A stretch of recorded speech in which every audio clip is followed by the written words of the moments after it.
Good evening, everyone. Hope you're well and staying safe. Tonight we are chatting to Ed and Paul from G.P.I.S. We will bring them on. Here is Ed and Paul and Ed. Sorry, Got a rhino. Hi. Hello. Guys. How are you both?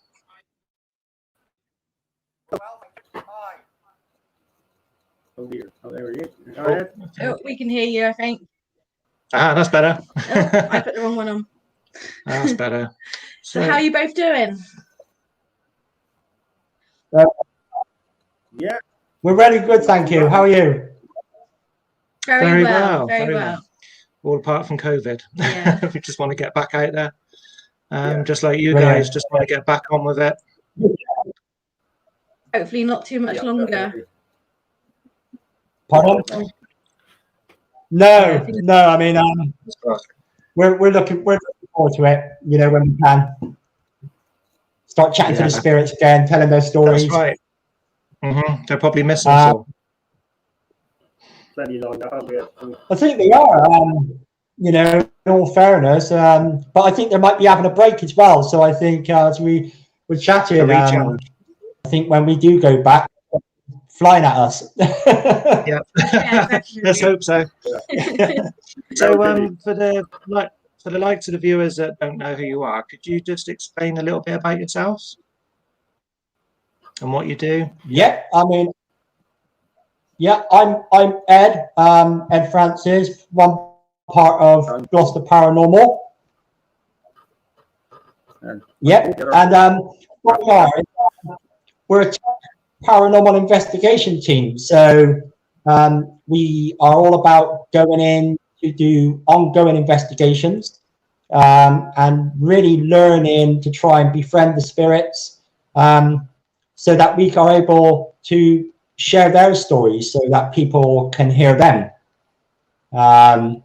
Obviously, Paul would, can fill in a bit there.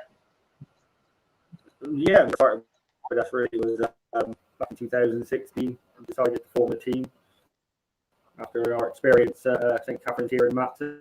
We managed to capture evidence of the Ray lady that said to reside there, and it was just basic equipment then, wasn't it? Just the EDP recorder and a camera, and just took it from there. Right? Invested in it, got the kit, hit some of the bigger locations, and it just took off from there, really, and to where we are now. It was. Yeah, and as Paul said, it was a case of what we managed to capture back at St. Catherine's all those years ago. Made us form G.P.I.S purely because of what we captured.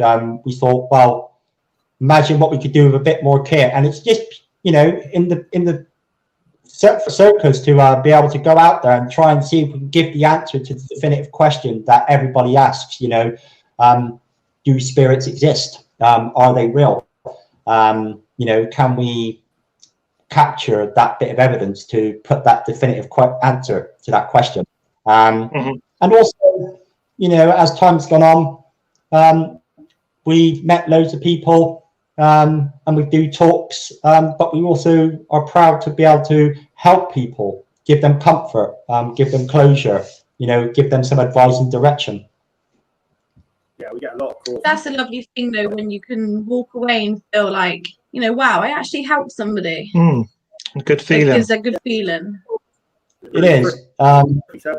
People don't know where to turn, do they? And when it comes to hauntings and stuff, people haven't. Yeah, it's a difficult subject too, isn't it? Yeah, a lot of people don't know where to approach it. So having like us on board, they can ring and we go in, we give them the answer they're looking for, really. A lot of people think they're going crazy. Yeah. So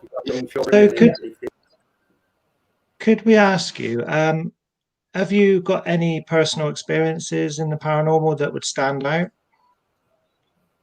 Both of you? I mean, I think, are you generally talking from our younger age, or just as what we've been doing just throughout your whole journey of the paranormal? Well, personally, I encountered a form of activity when I was very, very young. What happened to me then was just a strange thing. It was a case of my mum was telling me to go to sleep, sort of thing. And then the next thing I know is that I've had these doors that you could only open outwards, but they've blown inwards, and there's this figure, and it's just not very pleasant figure. And put it that way, that made me go to sleep rather sharpish. I bet. Yeah, but also it's a case of I've always had a love, you know, an interest in the paranormal. You know, I always believe there is something beyond here. And, you know, with that, you know, with the belief, and then I think it was just being with the right person, you know, and this is why I think with G.P.I.S, Gloucester Paranormal, you know, with me and Paul, that was the right person. You know, we connect, we just click. It's almost like a journey for us. But I'll let Paul also explain about his personal thing. I know kind of fascination with paranormal and the occult ever since I was a child. And I've got quite a few experiences where I've seen apparitions, some blown apparitions and things like that, really throughout my life. Like I said, when we joined up and started doing investigations properly, it just opened the floodgates to it, if you like. And so many experiences and so many things we've gone through, from everything from captured apparitions, intelligent EDPs, to being possessed and attachments, and everything. It's just a whole range of different experiences that we've had. We've been thrown a bit, beaten up a bit by them. Channel spirits, they're pretty good at channeling spirits. So we just had so much go on over the last 4 years with experiences, really, in different locations. Probably talking about. Some people dream of actually seeing their full-bodied apparition, don't they? That's the ultimate goal for some people.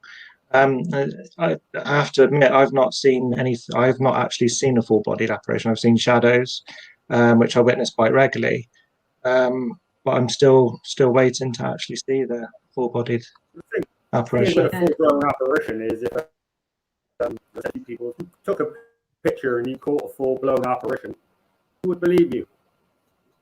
True. Exactly. True. I always find it helps if they're a little bit faded out or not quite clear, because that will give them more credibility, really.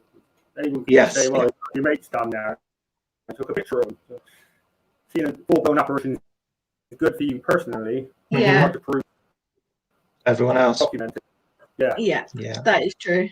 Yeah. Unless you can, like, you know, that apparition you've seen, if it was a person that was alive in, say, 1710, and you've got a picture of the modern, you know, like, without photo, you know, some people would Photoshop and stuff like that, but if you could prove it that way,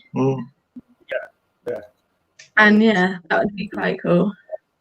Yeah, we've heard many stories of people seeing full-bodied apparitions. There was someone in Gloucester. They're in a place which is really old, apparently. It's called the Bell, and what happened was that they walked in, and there was a man and a lady in full Victorian attire, and he'd actually thought they were going to some sort of fancy dress party, and the gentleman apparently got up to the bar and said, you know, who are these people? Where are they going? And the barman turned around and went, who? And long, they were as full as us, and they were in full clothing. So those are interesting as well. But I think we've had a shadow figure, haven't we? And we've captured a proper shadow figure moving from right to left on camera past the window, with the shoulders and everything actually moving. Wow. Awesome. Yeah, that was something different. Yeah, because they're generally quite difficult to catch, aren't they? Because they're side of the eye type of spirit. Like the peripheral vision. I mean, we've always said, you know, if you know, out of your peripheral, because you're not focusing, 9 times out of 10, anything you catch from the peripheral side is usually going to be concrete and definitely see him. because you're not focusing, your brain hasn't got a chance to register it, it's just there. So that's where you're more likely to see it. Mm-hmm. Yeah, that's true. Yeah, so yeah, I was gonna say, it's just so quick, like you say, it's just so quick as well that can't even, sometimes you're like, what was that? Yeah, I totally agree. You know, we had it one night, didn't we, Paul? Remember, we saw that figure walk from right to left over the steps, but it was that slow. We actually both saw it at the same time. You know, Paul looked, I looked, and we both saw it actually gone across, and it actually blacked out the whole of the banisters and everything. Yeah. Wow. Where me and Ed were stood, we couldn't see each other. Mm-hmm. But Ed did the first part of it go over, and I seen the second part as it went over. So that was quite impressive. Wow. Yeah, that more or less confirms it too, doesn't it? For both of you to see the same thing. Yeah, it was. It was the split second, so that was quite good. Yeah, it's awesome. I mean, we just love what we do. Mm-hmm. It's hard not to, isn't it? It gets in your blood. So and it's all about. Yeah, I was just gonna say, Gloucester Prison. Yeah. Your lives from there have been pretty impressive, and tell us a bit more about it. Well, what have you Gloucester Prison, Albert Manning. It's got to be Albert Manning, hasn't it, mate? Oh, definitely.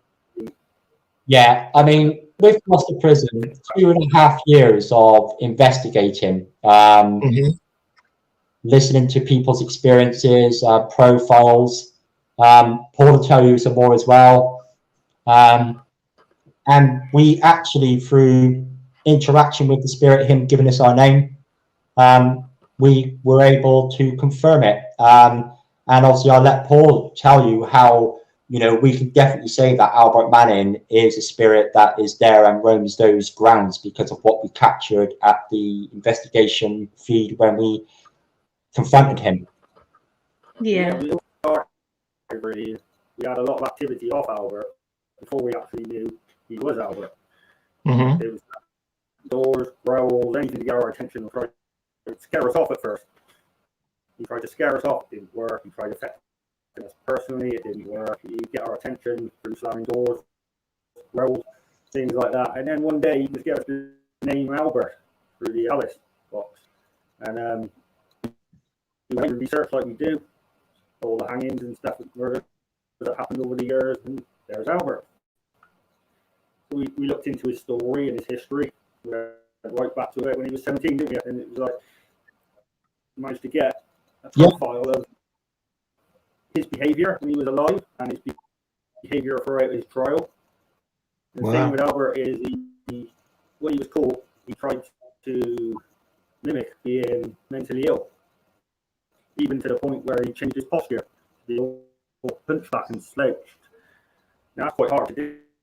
The better times is to change your posture and keep it there. And he almost had the office full. He almost had the mental experts back in that day. We're talking the late 1800s, 1890s. So he almost had them all fooled with it. And the moment that he was found out he was going to be hanged, he completely changed. And it just shows how intelligent it was. And when we looked at his behaviour there with the mimicking and all that, it really fitted the kind of behaviour we were seeing on the investigation. Because he would try to mimic being different. He'd give us different names to try and throw us off. Even probably didn't work. We caught a male voice near him. So he kind of tries to trick you and tries to deceive you in certain ways. He's very manipulative. Master of deception, if you like. He's a very intelligent spirit. So kind of behaviour that kind of goes investigations. Sorry. Yeah, it just kind of fitted. Well. We knew we had him, and then in the end, we went in, hit him with it, didn't we? Yeah, and the thing is also. Sorry, Paul, were you carrying on or? No, I was just saying. We went in and we just hit him with his entire profile, didn't we? We cornered him in. Yeah, got him. thing was, yeah, and the breakthrough for us was we were in after, you know, we'd done the live feed.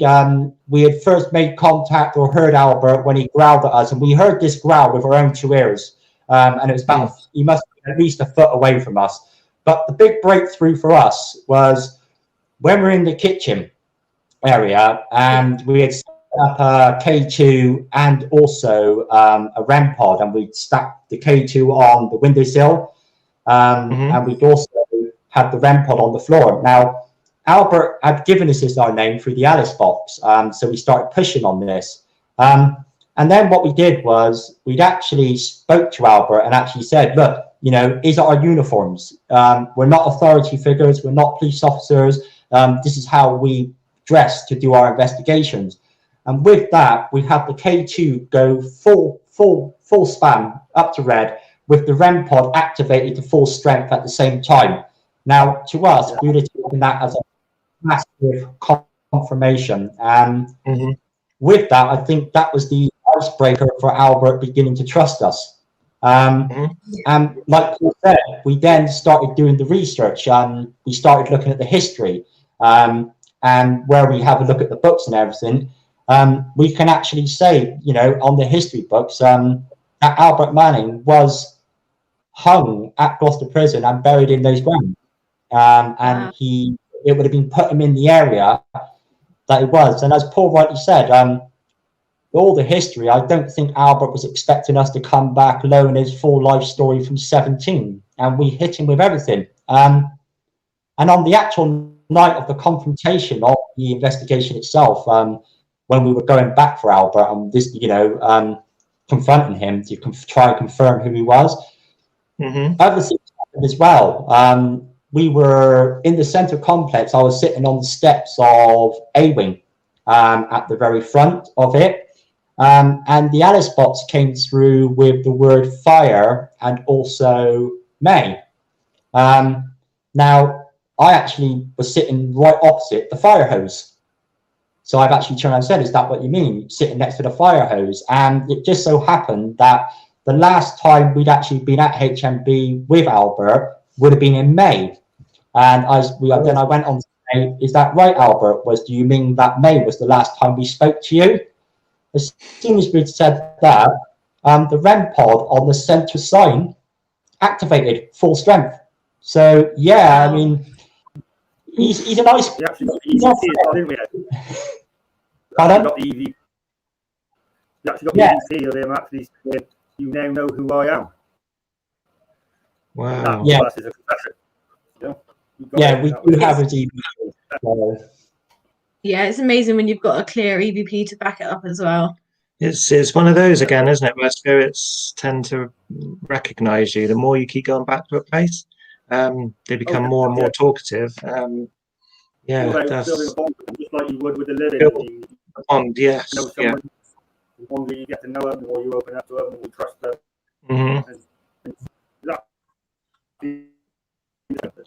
It is, isn't it? Yeah. So human nature still applies. Yeah. Because like you were saying with the kitchen as well in Gloucester, that is quite an active area. The kitchen area. We've heard so many stories there. I mean, we've heard apparently, you know, where people have been in there before, and they've always come up with this sort of like this dark figure that's there. And also at the same time, you know, there's been stories that I've heard people come up and say for some unknown reason they feel that there's something underneath the kitchen. Now, we're pretty sure that round where the kitchen area was is when they were making the A-Wing complex, building the A-Wing complex to put the debtor's cell on the end of it, you know, the hanging chamber. Before that, the original hanging chamber was actually on the roof of the main gate. Now, whilst they were building A-Wing, they actually made a makeshift scaffolded gallows. And by what we've looked at pictures and, you know, history, we're near enough pretty sure that where the exercise yard is, just outside the kitchen, would have been gallows. and that's the same gallows that Albert would have actually been hung from. Oh, So yeah, and we do know. Go on, mate. Open ground where the kitchens are now would have been open ground back then. So we believe. Oh, okay. Yeah, because that's added on top. yeah. I know when we've had the REM. Sorry, carry on. It's all right. I was just saying because I know when we've had the REM pod in the kitchen, we've come. What was the room that we came from last time? Just over from the kitchen. You come out of that room and then you walk along to the kitchen. I don't know what it was. I don't know if it's the laundry, is it? It could be the laundry. Which way we go in? So, not from the main wing side, but the back entrance of the kitchen. Yeah, but by the freezers and everything. Yeah, so you go out towards the back and then you come outside. Yeah. And then you turn right, and on the left there's another building. Right. We were in there. Yeah. Yeah. We were in there. We had nothing in there. We walked over to the kitchen. We placed the REM pod down, and literally it just went off the scale. We thought it was literally going to explode. Like, it was crazy. And that was in the kitchen area. Yeah, you do get some good action in there. Yeah. Yeah, definitely. But yeah, like, what is going on with the REM pod? And with the wings, they tend to play tricks with you, don't they? You can be an A wing, and then something happens in B wing, and then vice versa. That's what we know. Really strange. Yeah. We go A wing, and then you get a door slam on B wing. So we go B wing, nothing. Go back to A wing, door slam on B wing. So how's you on the run around? Stood in B wing, door goes up in A wing. Yeah, and he also tried to split us up as well, because when we, with Albert, when we confronted him, he kept on trying to split us up, so he could start, when we were first initiated, starting his attacks on sort of us. And when we actually confronted him, the investigation, it's on the live feed. You can see me slowly, my attitude changing. You can slowly see me being slightly affected, because he on the live feed has turned around and said, Ed's really not sort of like acted like himself. But that's another thing as well, because we recognise these signs. So, even though it's a live feed, it was a case of, right, Paul, I've got to get out for 10 minutes, disconnect from the building, to have that 10 minutes, get your bearings, and then come back. And that's another part of investigating. You've got to have 150% trust on who you're investigating with, because like with me and Paul, we trust each other to look after each other, and at the end of the day, we make calls that we think's best for our own safeties. You have to be able to recognize the signs, and deal with that, and not push it any further, when you've got the chance of just calming yourself. But that's what I'm saying, the connection and the trust is one of the most key things in any form of team paranormal, because you're reliable on each other, because it can be dangerous. It can affect you. It can be dangerous for each other. You've always noticed when I've changed as well. Yeah, I always notice with Jess, her face tends to change, her eyes seem to change, just her whole, she's just not herself. So many pictures that we've got where we've said the same thing, and other people said the same. Eyes look darker or something. Yeah, and you tend to get scratched quite a lot, don't you? Yeah. Right. It happens so many times. I think, how many times have I been scratched now? Well, 3 or 4 times? Probably like 3 times. 3 times? Yeah. Wow. You've had, and then the rope on the neck. Jess has had a rope burn as well around her neck. Like the sense, the empathic side of things as well, which is awesome. I mean, Paul will tell you, we did an investigation in Gloucester. It was a house investigation, and we physically had to call it under health and safety, because Paul thought I was actually going to physically attack him. I got taken and was speaking as a spirit and ended up with my pupils jet black and sitting in the corner. I mean, you can ask Paul because he experienced it more, but it was a very, very strange feeling. Paul was in a room and I just became that spirit, and that's when you have to call it. But it was Paul. So Paul, that's where the trust comes in. Yeah, definitely. That was a crazy night. That was. Yeah, Started out with wasn't it? We'd gone in one room. I had the spirit box on, and there was a rumored suicide there. As soon as I said the word suicide, all I hear in the next room is echoing, "Get out! Get out of mine! Get out!" Like raging. And I'm thinking, that's not right. Yeah. And that's the first time I went in there, and I was a good 6 feet away from him, but his eyes were black, and he just looked mean. So we got the car down, get him out. We went out for 15 minutes. Back in, and then we swapped rooms, and then I remember walking past the room and all I could hear was this creepy laughing like Oh dear, that's not sounding good. So I went into the room and there's Ed slouched in the corner with his head to the side, eyes black, just with like a smirk on his face, just staring at me. I've actually got all this on film. It's documented. wow. Yeah, wow. And that's when we decided, right, I think Enough's enough. Wow. Yeah. But the strange thing about that as well, we actually hadn't realised. Sorry, Dave, carry on. That's all right. No, you carry on. It's your show.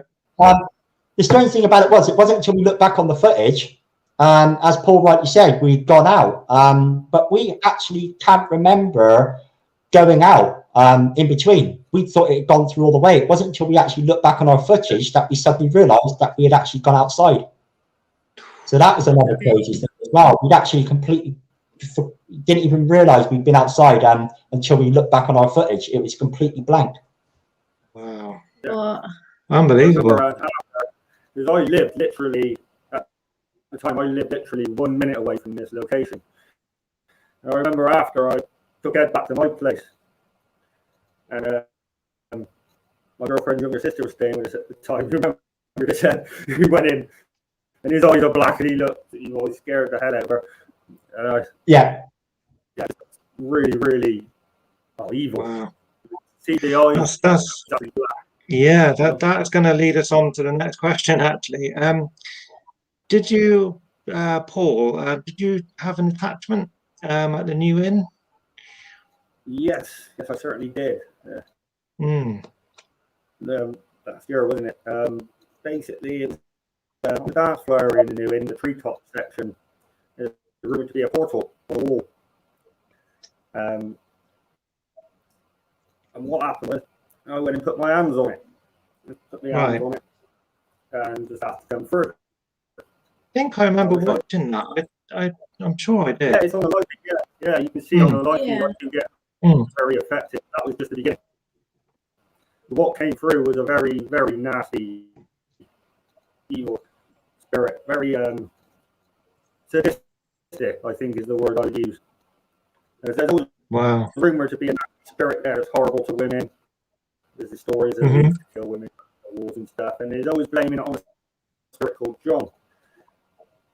Me and I have contacted this John, and we documented him, and it don't fit with his behaviour. So we're thinking this nasty one was coming through, being nasty, and then going back through, and this poor John's getting the blame. And I think what happened that night is the nasty one came through, attached to me. What you see on the live feed was just the beginning. I had that for a month. Wow. It took me a month to shake him off, and it was just horrible. He put visions in your head of doing the most despicable things, Yeah. Like murdering, like my family. Wow. And stuff. Real despicable thoughts that you wouldn't even want to think. Now, I don't know whether he was doing that to try and make me do those things, or whether he was doing it as a form of torture to me, because he knew it was. That's what I mean when I say sadistic. Yeah, by putting those thoughts into my head thoughts into your head. Yeah. And not just that, I was on an all-time low. I was flat. I was just moody. I was just not myself. And, you know, I got young children and stuff. So I was trying to distance myself from that. And yeah, it took the best part of a month before I actually shook him off. And so with what you experienced, would you say you'd go back to that location and do it all over again? Unfinished business with that spirit. Just because he did that, does not mean I'm deterred from going back and investigating him further, because I think he needs to be dealt with. Yeah. A lot of events have happened there in the past, public events, and they probably will again. So he can be a danger to the public, really. So, a beautiful building as well. It is. It's a stunning black and white building. Absolutely stunning. Well, it is. I mean, with the building itself, I mean, you know, it's the only last operational one of 3 great inns that was built for the coronation, for when the pilgrims came. You had the Fleece Complex on Westgate Street, which was one. The New Inn, but also there was a third called the Ram, but that's now been dismantled. But those were the 3 big inns that were built for the coronation. And the stories that are behind the New Inn itself, you know, with the likes of, you know, we know Lady Jane Grey was pronounced queen for 9 days on the balcony there. We also know that apparently William Shakespeare is said to have actually stayed there as well. So yeah, I mean, Gloucester itself, where we're is back in the days was like big Hollywood. But the New Inn, there's so many, and that's the thing why we're investigating the New Inn on like a mission. It's exactly the same what we're doing, because there's so many different time periods, and you're trying to pick out, you come in interaction with spirits, you know, and one could be from the 15th century, one could be from the 17th century. So trying to peel back, you know, there's periods of times with which spirits coming through, but also, could there possibly be the theory of we're looking into is there possibly a way of that spirits from, say, the 15th century might be able to connect with a spirit from the 16th century, even though it's different time periods? Yeah, I think you just read Jess's mind. I was just going to ask that question as well. Do you think that both spirits from different centuries can communicate with each other? This is what we're looking into. I think the New Inn is absolutely perfect for it, really.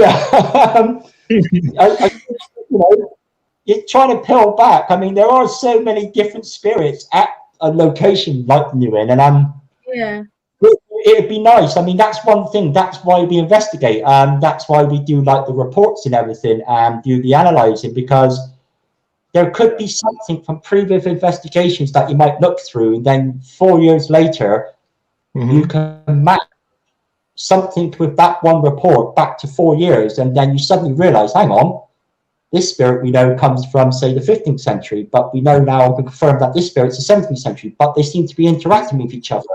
So then that would start shedding some light on it. So yeah, we are. That's a theory that, you know, we're looking into, and would love to be able to let everybody, you know, find out and get the evidence to, you know, do they interact with each other? Are they capable of doing that, or are they just set in their zones? I think that's something that could be awesome. You know, it's like when we've used a few of our apps and stuff like that, and it just sounds like there's a conversation going on. It's like, I wonder who they're talking to. Like, are they communicating together? Are they on, you know, are they on the same level? Are they different levels? It's one of those. Well, tell me about it. It's funny, isn't it? Remember when we did an investigation with the Alice boxes, and we put the 2 Alice boxes together? Yeah, that's what I was about to say. Yeah. We did, and they interacted really well with each other. Go for it, mate. Like it was a conversation between each other, wasn't it? Yeah, really? I mean, we had 2 Alice boxes going at the same time, and as Paul rightly said, you had one phrase coming up on the Alice box, but then you had like an answer coming back on the other Alice box. No way. So they were. there was definitely a conversation of some sort going on. So, Wow. and that was also yeah. We actually caught two spirits on EDD talking to each other. I think one said hello and the other one said, That's incredible. I'm in here. So again, sorry. Different. One was saying female, male. Remember that one in the frame? Awesome. Like they were actually communicating, but from different rooms. Yeah. Wow. I'm in here. So it was like we actually got that. The only thing we've had, we've run the Alice box with the Ovilus 3 that I think you guys may have seen. You both come up with the same similar type of words at the same time, which was incredible, wasn't it? And I think when we were doing our live at Shepton, where I think you guys are watching, and we were getting some of the same words that you were getting at Gloucester Prison. Mm. And we were trying to that's right. I remember. Whether it's prison related. I can't remember what it was. It something like that, yeah, because I remember you commenting and saying the words are quite similar to what you get at Gloucester. Yeah, I mean, could that be? Yeah, I mean, could that possibly be the sort of like back in the days, the prison lingo? You know, that's why we keep getting things sort of coming up. You know, once again, you know, there are so many different, you know, stories and different types of people who would have been there, and the time periods. I mean, as rightly said, you know, what the building is. You know, you're going to have your spirits there, but then it's what's underneath that building. What was there before? You know, you've got them coming through as well. So not everything might be related to the prison itself. I mean, the things we might be picking up are relatable in the ground.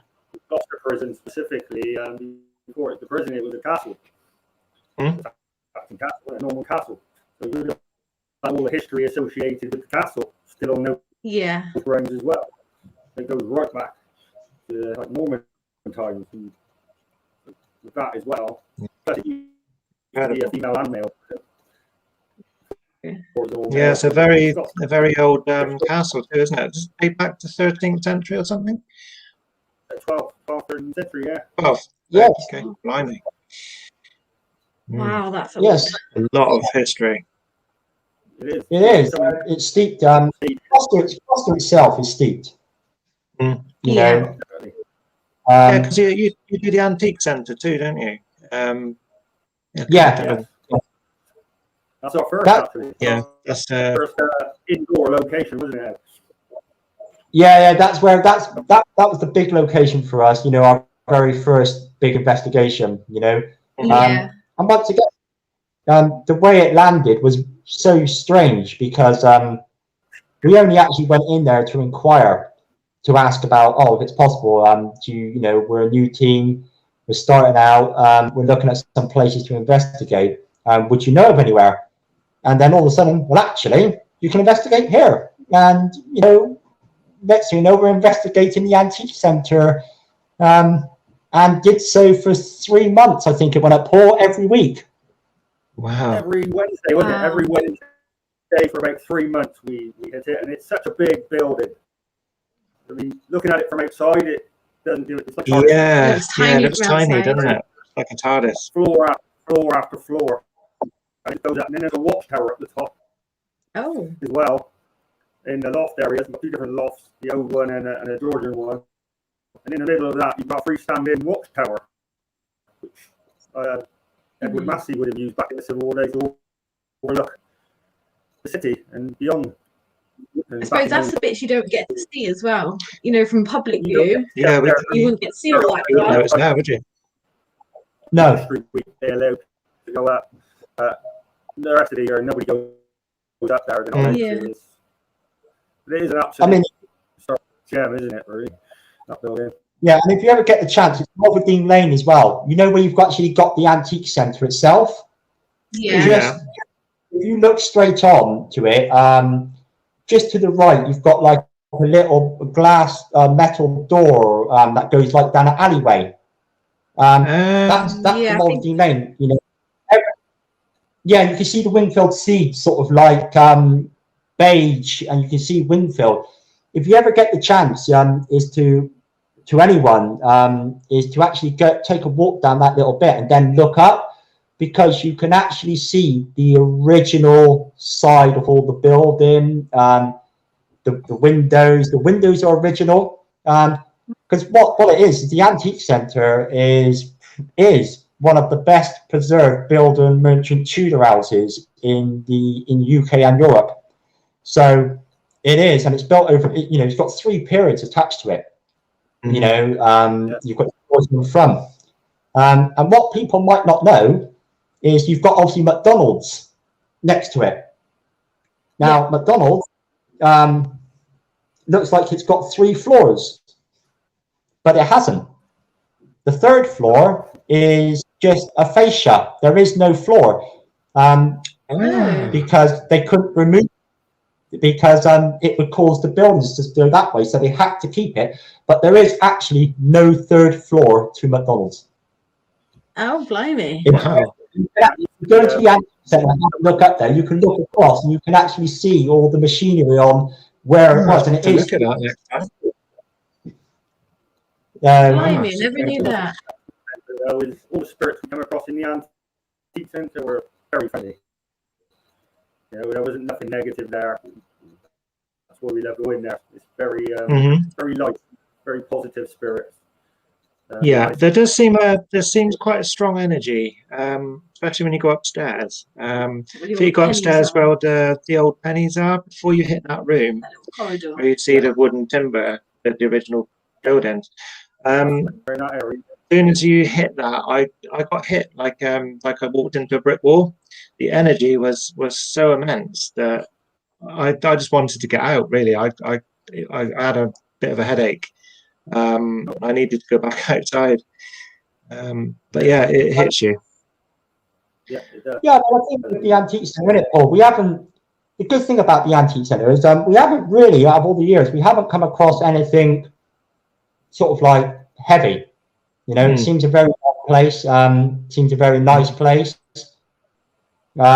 We've documented the voice of children saying "Daddy," and the fact was a case of once we captured this, the actual one of the directors decided to go back. We mentioned this to him, and he decided to go back on his own CCTV on the shops.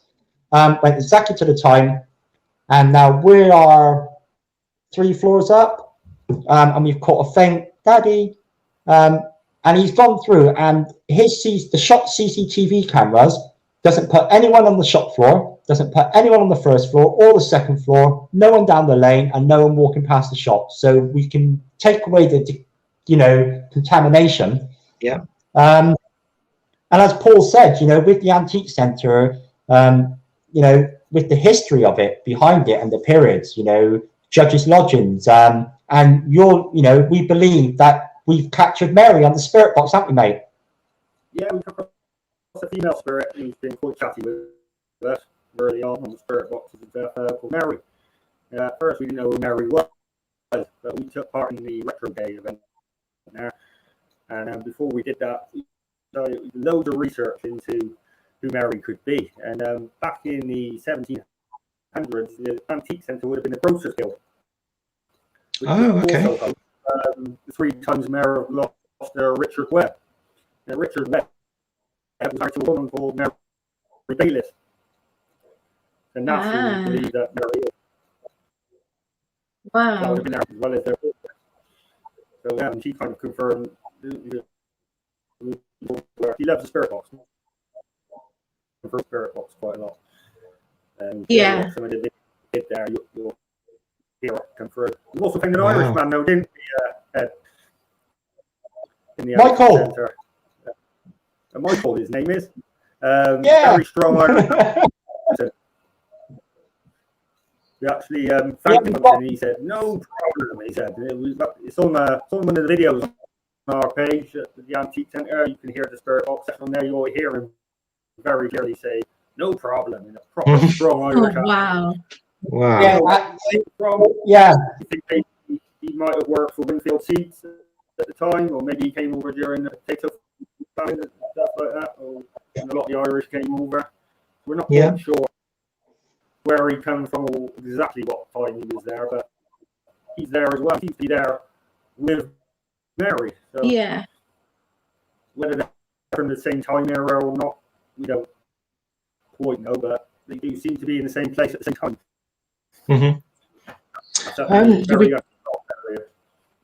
Just got a question here from Gary Fields, saying, where's the weirdest place you've investigated and can't explain what gone on or heard? That's had you baffled. Well, the weirdest place. That is a good question. You know, because each location, you know, has its own experiences, own sort of like happenings. Yeah. I think one of the weirdest places to me, or the strangest, where, you know, I had my first massive empathic thing. It's got to be sort of like Royal William in Cranham. That's a very strange place. That was good. But it's got to be hands that I've got to think the most strangest thing has got to be the Dean Heritage. You know, from what happened and what we picked up in the woods that night. Yes, I mean, that was a very, because it never been investigated before properly. And what we caught out in the woods was described as being an elemental. It wasn't a human spirit, and the voice we caught was crystal clear, wasn't it? And we're in the woods at 2 in the morning. In the woods at 1 in the morning. Yeah, decided to see if we decided to go and have a chat to see if we can have a chat with maybe the witches or some of the witches that maybe trying to communicate with some of that, because we know that's quite rife with sort of like your witches and witchcraft side of things, rituals. But the EVP we picked up was a soft, angelic lady. Paul had actually heard a female before, and you know, he said, I can hear a female. And I'd come back and I turned around and said, is that you we can hear? And Paul will tell you what we captured, but it was she might as well just be standing right next to me, because she's just soft, angelic, and very calming, but very gentle. And Paul will tell you what it was, and we clapped it. Class A. Wow. Class A. It was vocal tone to it. It was a very soft female voice saying, "Comes to music and humming to music." Wow. And it make a lot of sense to us at times. There was no music up in the but we were told as an elemental trying to lure us in, trying to make us follow her, maybe, you know. There are stories out there, right, these kind of things happening where people follow these voices and then they're in the woods for weeks. And was trying to lure us in. So I could hear this with my own ears before the EVP. I could hear clearly. I could just hear like a female murmuring. There's only way I but it says having some music. It was Incredible. It don't make a lot of sense, but it was a class. So have any of you have any of you got any psychic abilities that, or any kind of sensitivity about you? We're sensitive. We don't, definitely hands down. We don't. You said that again, mate? I mean, we're not mediums. We're not psychic. No. Just sensitive to energies and the feeling. Just all the changes and. It is. I mean, I think we've definitely become more open and susceptible to the fluctuations of energy changes as we've gone through the journey of investing. And also at the same time, I think that's enabled us to learn skills, to have empathic experiences, you know, because spirits might not have the amount of energy to set your piece of equipment off. Spirits might not have the energy to be able to speak on the other spots, but what they could have the energy to do is communicate you by way of making you feel how they felt. And with that in mind, once you start getting the feelings of how they felt, you can start asking the questions. They give you the direction. So if you're feeling sick, is that you? Were you feeling sick? It opens it up. And I think that's, you know, they use that to have a really good sort of like understanding of how they felt, they went through. Yeah. We're back? Yeah, you're back. You're back on. Yeah. You broke up a little bit. You're back. All right. Yeah. So, you know, I think spirits, you know, can communicate in so many different ways. And it's all down to how powerful they are, how much energy they have, you know, what can they do. Yeah. But Paul will vouch for it as well. What we have found in investigations that we have found that spirits can like certain pieces of equipment in different locations. You know, you get some spirits who might not like a spirit box, or but they might like the REMs. They find it easier to communicate through REMs, or they don't like the REMs, but they can find it easier. So they can pick and choose. So you start tailor making your investigations at revisiting locations, because you're learning what equipment to take, because you start knowing and learning about the spirits of what's easier for them, what they like. And that really helps as well by understanding what spirits in each location are able to, and what equipment they like. So you enhance on that side of things. You can adapt, yeah, because it's also good to take, especially if you're dealing with like a child spirit, like toy cars, anything that they could recognise. As a you know, as a little tool to trigger object. Like a little trigger object. Yeah, because we've done that a few times especially in Shetland Manor prison. We've brought along a little fire truck. It's only a small little toy. Place it on the floor just to see if it gets moved or because we were told there was a child there, wasn't there? Yeah, because there's a child up in D wing. Apparently it likes to come out, but he's quite frightened to come out. So we did try that approach, but we didn't actually get anything on that day. Right. Well, I'll let Paul tell you on this one, yeah. But he can talk about Edith, little Edith, isn't it, mate? Can you hear me? Oh, is he? Oh, He's frozen. Have we lost Paul? Yeah, he's frozen in time. He's frozen. There we are. Well, okay. We've lost William. We've lost him. We've lost Paul. Oh, he's back. He's back. There he is. Hello, is he back? Yeah. The Royal William, Edith. No, he's frozen. Yeah. No. Anyway. So, no, yeah, his mic's off. Right. Paul, you might need to unmute yourself. Yeah. Yeah, he's unmuted himself. Has he muted himself? Okay. Whilst we're waiting for Paul to get back, I'll carry on with this story. Basically, what it is the Royal William. There we go. He's back. That's better. He's back. Thomas. Yeah, sorry, I have no idea. Mr. Rovers was one of the landlords there. There we are. We're back. I think we had a gremlin in the feed.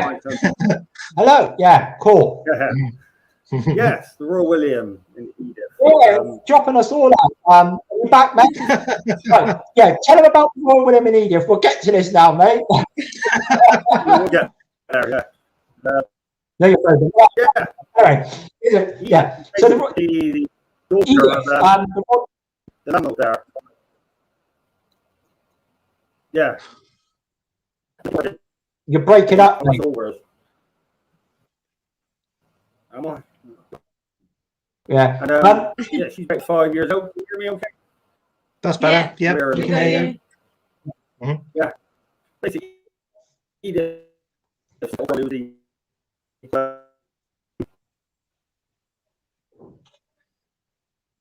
No, is he going again? No, he's gone again. Yeah, it's gone again. I think we're going to have to leave that story to you, Ed. Yeah, well, Edith, what it was the daughter of Mr. Rovers, And unfortunately, she passed at a very, very young age. She didn't die. She didn't die. No, she didn't die. We're crossing over. She was with a pram, basically, a toy pram that was took there by her father. We believe she was connected to that. Okay. She come through from that, yeah, and she's such a lovely child spirit. She really was. She loved the attention she got. Yeah, he's gone. It just brings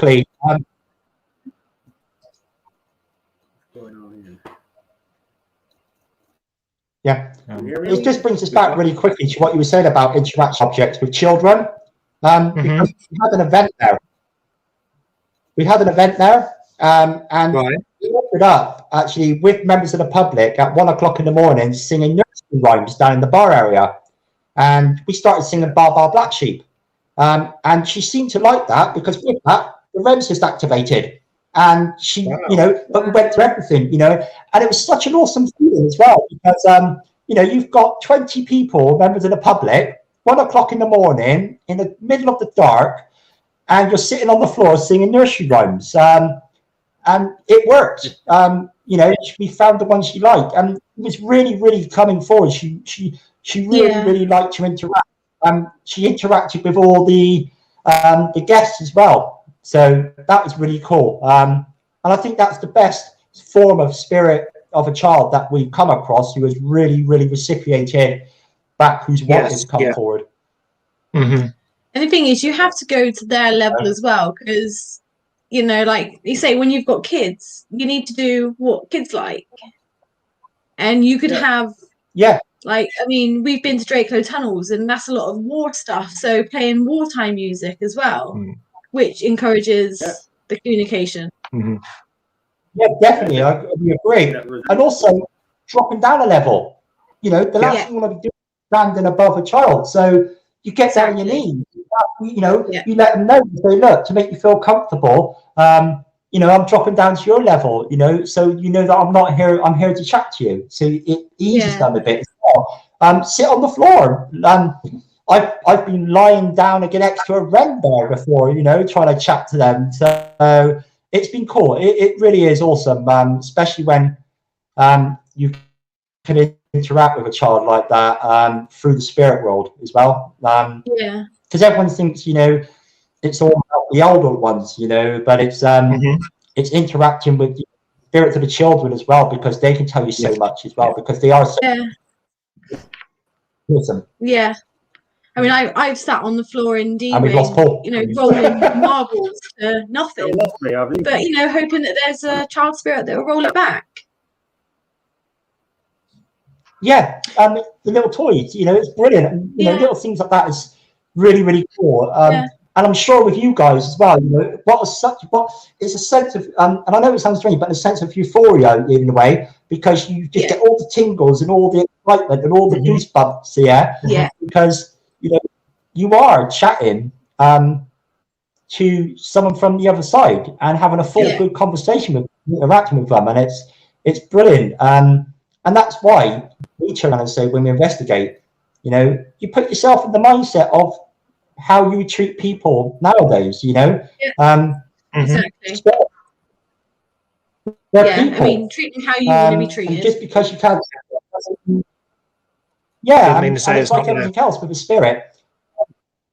Pardon? Yeah. It doesn't mean to say it's not there just because you can't see it. That's right. what people tend to forget, isn't it? Yeah, and you treat it as though you would meet somebody else. When you meet someone for the first time, you're not instantly going to trust them. You're not instantly, as we were saying, you're not instantly going to open up to your life story. You have to gradually build that trust, and that's the same with the spirits, because they are people. And that's why we do ongoing investigations, because then we can start building up a rapport. And if we keep going back, they know that we're not there to hurt them, because we're coming back. We keep asking questions and we move a little bit forward. And the ultimate goal is to give them a chance to be heard, because they could put the record straight. They can tell us the unspoken documented history that never was written about. They can, if they were persecuted for the wrong reasons, they might be able to put us right and point us in the direction of some information that would be documented, that we can put the record straight and give them peace. You know, you could have a troubled spirit who's trapped, who can't pass over, because they've been wrongly accused. You know, and if you're able to get the information from them, and you're able to put that record straight and say, no, we know, and go back and say, we know you didn't do this. You know, the chances of them actually passing over and feeling free, you know, is that you've also helped. You've given them a freedom. You've taken them away from their sort of prison of uncertainty, because you've actually believed them. You know, you found proof because they told you that it wasn't them or they didn't do that. And they're able to leave the life. Yeah, it's just having the time, isn't it, with them? You know, some people are just there just to get the action, but like you guys, we're exactly the same. We like to delve a bit further, spend as much time as you can in that location and try and get to the bottom of what is actually there. Hear their story, and you know, because that is what they're after at the end of the day. It is, and we love what you guys do. You know what I mean? It's a case of, you know, when you investigate, you know, we have a lot of time and we have a lot of respect for you guys, because in the day you investigate, you know, you do the investigation. You're exactly the same like you say. We work like us, and we work like you. We're about getting to know them. You know, you want to know further afield. You just don't want to have that one night and then that's it. You know, you want to really delve in. And from our side of things, you know, we're privileged, you know, to have you both. And you know, you're really good friends, and obviously we think you're also a really cool, you know, team as well. And you know, we have total respect for you. Thank you. Same applies. You know, you guys are awesome. Love watching your lives, and keep up the good work. Yes, hopefully, when lockdown, as soon as we're allowed, you know, it's gonna be like sort of like Groundhog Day, isn't it? Just go for it. It will. It's almost like Rick Dawson investigating. Get all those lives back up and running. Yeah, quickly as possible. And we'll have a chat and we'll sort something out. You know, I think it'd be really nice for us to have an investigation with you two as well, because we, you know, I think it'd be awesome. That really will be lovely. That'll be brilliant. Thank you. No, thank you. That hour has flown by. It's flown by again. Wow, we've been chatting for an hour. That's amazing, man. And there's still more. I'll have to get you back on again. Yeah, I reckon we need you back on. All I can turn around and say is, you know, if people are interested, you know, in what we do and everything, just keep, you know, when things are better and the hospitality section comes back open and we can start meeting again. The only thing we've got in concrete is that the Mind, Body and Spirit shows that are held in Gloucester, they're held around the country. Now, we do talks there on the Paranormal. So if anybody ever wants to come in and have a chat with us when we do these shows, you know, even if they're going through problems themselves, you know, it's not always about what we do. It's about you coming to tell us and if we can help you. So feel free, you know, and keep an eye on our page, because there's some stuff coming up. We've got some investigations lined up, some new locations, and we're going to be doing some lives there. So it's going to be awesome. But until we know where we stand with the lockdowns, we can't really say too much what dates. No. So is it a case of watch this space? Yes.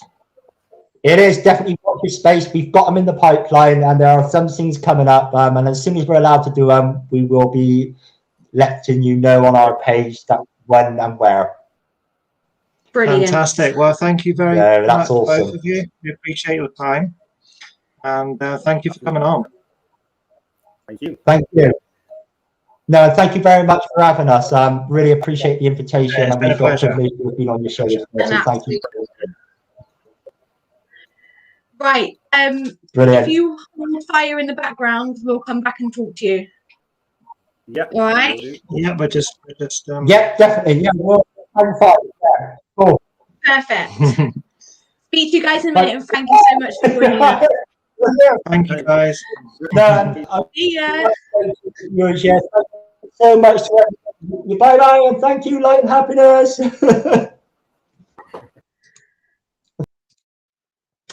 Right, guys. Thank you all for joining us. It's been a pleasure to have you all on. 11 o'clock, we have the Power Exchange. They'll be on with the illusionist Andrew Basso. So don't forget to check in then and join them. 11 o'clock. 11 o'clock tonight. 11 p.m. Thank you very much. Thank you all for watching.